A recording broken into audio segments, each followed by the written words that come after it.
Recognized. Thank you, Mr. Chair. I wish to address this question to Chairperson Dan Fernandez and Chairperson Antonio Ferrer. This is dated July 23, 2024. In this letter, Mayor, you brought to the attention of the Joint Committee the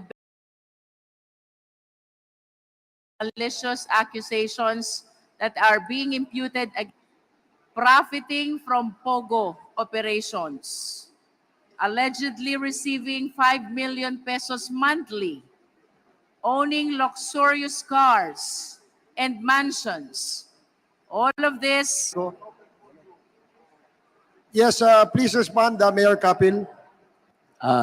Yes, Your Honor, Madam Chair. I categorically deny their accusation. Oh, where did he find all these baseless and malicious accusations? Through their vlog, Your Honor. Mr. Chair, before we proceed, may we know if Mayor taken his oath? Yung baseless and malicious accusations ni Pyra Lucas at Toto Kausing. Sila po ay mga vlogger, Your Honor. Kaya, although yung case po kay Miss Pyra Lucas, na-file na po namin sa piskalya.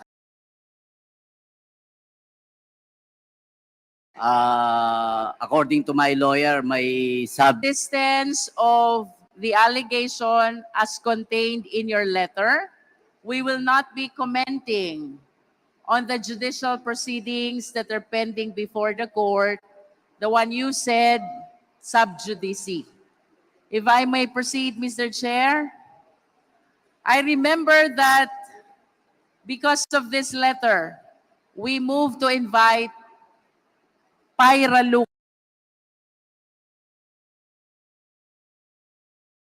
Lucas and Toto Kausing. Message.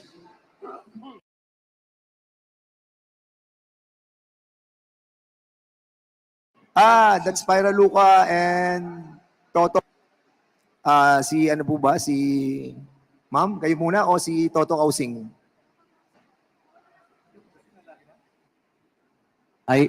Mr. Chairman, dito lang kami, wala naman na kaming hinanda na speech or introductory statement. We are only here to answer whatever questions that the good Congresswoman Luis Tru would ask.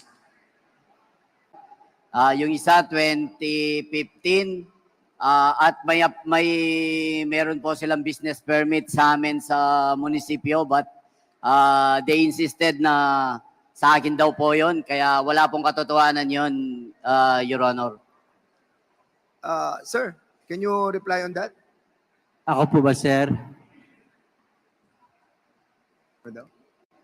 Yes, kindly reply, Mr. Kausing.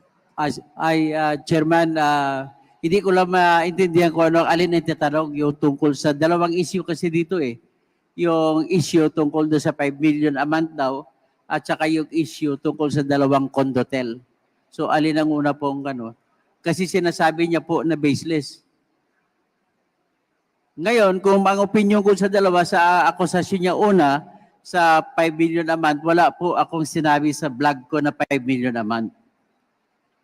Ngayon, pagdating naman po sa condotel, binlog ko na rin po yan na condotel na ayon sa informante ko, nasa kanya yan. Kaya tinatayuan po namin ito, Your Honors, na totoo po ang aming nakuha na kinwento ng aming tinatawag na informante. But of course, yan ang sinabi ng informant ko sa akin. At ang isa sa mga informante ko dito ay nag-identify niya sa sarili niya as isa siya sa nakatira malapit doon. At kinwento nga rin, nung pinapagawa yan, renovation, ay kinikwento na nagyabang pa nga si Mayor. Patungkol naman ata, I just do not know how it happened na nagsalita siya na may 5 million a month na sinabi. Ang sinabi ko, nakakakuha siya ng pera. At ang basihan ko po, Mr. Chairman, ay yung statement nila na binigay sa Senate na 10,000 lamang po kada taon ang kinukuha nila na property tax o real property tax o di ka amilyar mula sa mga property ng POGO. So, at sa business tax o mayor's permit, sinabi nila, sila mismo sabi na 4,000 lamang kada taon. So, doon ko po binase ang aking logical conclusion at kinwenta ko ang maaring magiging property tax ng 46 o 43 buildings at binase ko rin po sa inamin ng engineer nila na nag-submit ang nagpatayo o Whirlwind o di kaya Royal Lucky South 99 ng bills of materials na umaabot sa 1 billion 70 million. At kung ganun ang materials cost, ibig sabihin po, bilang civil engineer din ako, na sa ngayon, ang estimated labor cost din po ay almost the same sa materials cost. So kung kwentahin mo, ibig sabihin po, ang most reasonable fair market value ng malatang building ay 2 billion. Ngayon, pagkakwenta, paano mo kwentahin ngayon ang real property tax? So kukunin muna ang fair market value which is 2 billion, then multiply it with assessment level na binigay ng batas which is 50% para sa mga commercial. Tapos, i-multiply mo, magiging 1 billion. Pagkatapos, kukunin ang real property tax is equals to 1% times assessed value. So, assessed value is 1 billion times 1%, that is 10 million a year. Tapos, ang lupa pa, sabihin na lang natin na 5,000 per square meter. Ang kinikwenta ko, pag 5,000 per square meter sa 10 hektarya, abot po ng mga abot sa 500 million. So kung kukunin mo po yung tinatawag na assessed value, that is 250 million.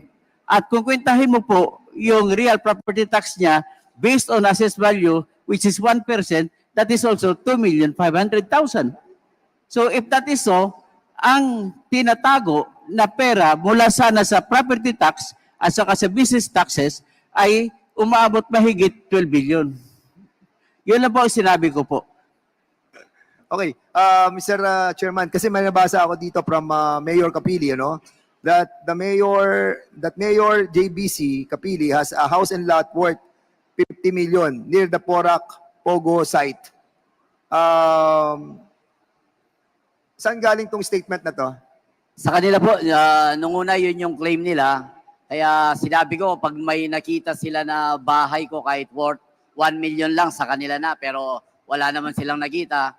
Then, yung condo na naman, pag nakita po nila, nasa akin po yun, sa kanila rin, I will sign an affidavit. Pag nakita po nila na nasa akin, sa kanila na rin po. Para maipakita po na talagang wala tayong tinatago. Kasi napakabilis po nilang magsabi na meron kang ganito, pero pag nakita naman nila na wala, parang wala lang sa kanila, pero nasira na po yung pangalan mo. Una, sabi nila, sa akin daw yung lupa ng Pogo. Nung nakita naman na hindi sa akin, hindi man sila nag-apologize. Yung problem po sa lupa, 2017 may court decision na, 2019 pa lang ako naupo. Kine-claim din na ako yung kasabwat doon, 2019 pa lang po ako naupo. Kaya I don't know kung ano po ang may galit po ba sila sa akin para sirain nila ako ng ganito. Sana po, kasi po ako'y halal din ng taong bayan at siyempre I have to protect my leadership din as the mayor na hindi po pwede na sirain mo na lang ang isang tao without any proof na paano po ang aking pagkatao, Your Honor. Thank you. Is this true, Toto Kausing, that you have mentioned the 50 million pesos worth of house and lot in the property that he mentioned? And as well, kasi nakasulat dito mga luxury cars that binili na ni Mayor Kapili. Totoo po ba na sabi niyo po yun? Mr. Chairman, mga sinabi ko rin sa vlogging ko na yung dalawang kondo, yun ang tinuturo doon sa 50 million na estimate. Estimate lang yun yung presyo ng buildings na yun. At with regard to the sports cars, sinabi rin po yun sa akin na informant ko. So ang sports car na sinabi sa akin na informant ko, meron siyang BMW, meron siyang Porsche, at meron din siyang luxury car na Toyota Land Cruiser na may bulletproof. So yan po ang aking mga sinabi sa akin ng informante ko. Well, if he denies it, then that is also his right to deny. Pero sa amin naman po bilang vlogger ay umaasa kami sa mga informante na nagbibigay po sa amin ng information at binabase ko rin sa katotohanan pagkatapos ko manood sa mga Senate hearings na kung saan ay maraming butas ang kanyang mga kinikwento. So kapani-paniwala po ang binigay sa akin ng aking informante. Ganun lamang information at binabase ko rin sa katotohanan pagkatapos ko manood sa mga Senate hearings na kung saan ay maraming butas ang kanyang mga kinikwento. So kapani-paniwala po ang binigay sa akin ng aking informante. Ganun lamang po, Your Honor. Mr. Chair, Yes. I wish to invite the attention of Toto Kausing. You are being challenged by Mayor Kapil. I understand and I do not discount the fact that iba yung beneficial owner, iba yung registered owner. But if you have proof to show na mayroon talagang pag-aaring condotel, luxury car, armored vehicle, just like what you are saying today, I hope you can show proof because the mayor has challenged you already. Pag may napatunayan ka daw, ibibigay na niya sa'yo. That is for the manifestation, Your Honor. May I answer now? Sige, anyway, ganito po yan, Mr. Chairman. Yung kwento sa akin, kinlaro ko yung kwento sa akin ng aking informante. So, meaning to say, I do not have any evidence to show that it was his or whatever, but I only... Mr. Chair, with all due respect, but I wish to interrupt Toto Kausing. This is an inquiry in aid of legislation. We do not allow hearsay evidence. We do not allow testimony if the declarant has no personal knowledge. So until and unless Toto Kausing has personal knowledge of all the accusations against Mayor Kapil, I think we need to come up with a resolution on whether to allow him to continue attending our hearing. Thank you, Mr. Chair. Yes, we take note of the observation of the committee that it seems that the statement of Mr. Kausing are all hearsay and he has no personal knowledge about the issues at hand. And in that case, I would like to ask you from refraining to continue replying to the questions raised by Congresswoman Luistro.